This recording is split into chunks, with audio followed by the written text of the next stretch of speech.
Iran के लिए सबसे बुरी खबर आई है अमेरिका से, लेकिन इस बुरी खबर के बाद भी ईरान बाइडेन पर भड़क गया है। ईरान ने अमेरिका को भी सरेआम धमकी तक दे डाली है।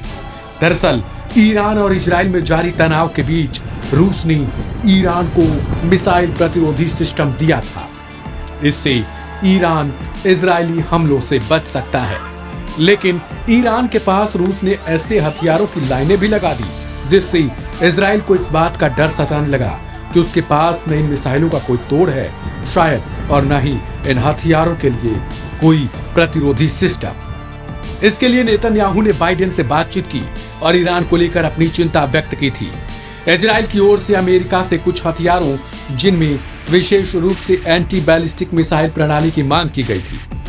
यूएस की ओर से बताया गया था कि अमेरिकी रक्षा प्रणाली को केवल यूएस के प्रशिक्षित सैन्य कर्मी ही इस्तेमाल कर सकते हैं। इस कारण अब इजराइल में अमेरिकी सेना भी जाएगी और एडवांस वेपन का इस्तेमाल खुद यूएस के सैन्य कर्मी ही करेंगे। यानी देखा जाए तो सीधे तौर पर अमेरिका भी अब ईरान के खिलाफ आ चुका है। पेंटागन ने रविवार को इसकी पुष्टि करते हुए बताया कि इसे संचालित करने के लिए अमेरिकी सैनिक भी इजराइल भेजे जाएंगे।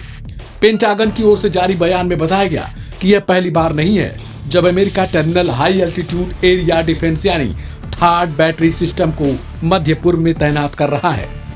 सवाल है कि आखिर थार्ड बैटरी सिस्टम क्या है? तो बता दें, यह एक प्रकार की मोबाइल प्रणाली है जो वायुमंडल के अंदर और बाहर बैलिस्टिक मिसाइलों को रोकने में समर्थ है। इसका launcher hit to kill interceptor को फायर करता है। थार्ड की एक बैटरी में 6 ट्रक माउंटेड लॉन्चर, 48 इंटरसेप्टर के साथ ही रेडियो और रडार लगे होते हैं।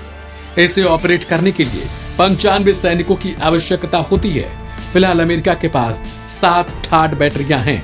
जाहिर सी बात है, इस सिस्टम को ऑपरेट करने के लिए 95 सैनिकों की जरूरत होगी। यानी अब यह तो तय है कि इजराइल के लिए 100 से ज्यादा अमेरिकी सैनिक ईरान के खिलाफ उतरेंगे। ऐसे समय में यह महत्वपूर्ण हो जाता है कि जब इजराइल पहले से ही ईरान पर किसी भयंकर पलटवार की जुगत में है, तो क्या ईरान के लिए अब अमेरिका से आने वाले सैनिक खतरा बन जाएंगे? लेकिन सवाल यह भी उठ रहा था कि जब अमेरिका सीधे इस नई नवेली जंग जिसको लेकर कयास लगाए जा रहे हैं, अगर इसमें उतरता है तो क्या रूस बाहर से ईरान का समर्थन करेगा या फिर सीधे तौर पर वो भी इस संभावित युद्ध में उतर जाएगा?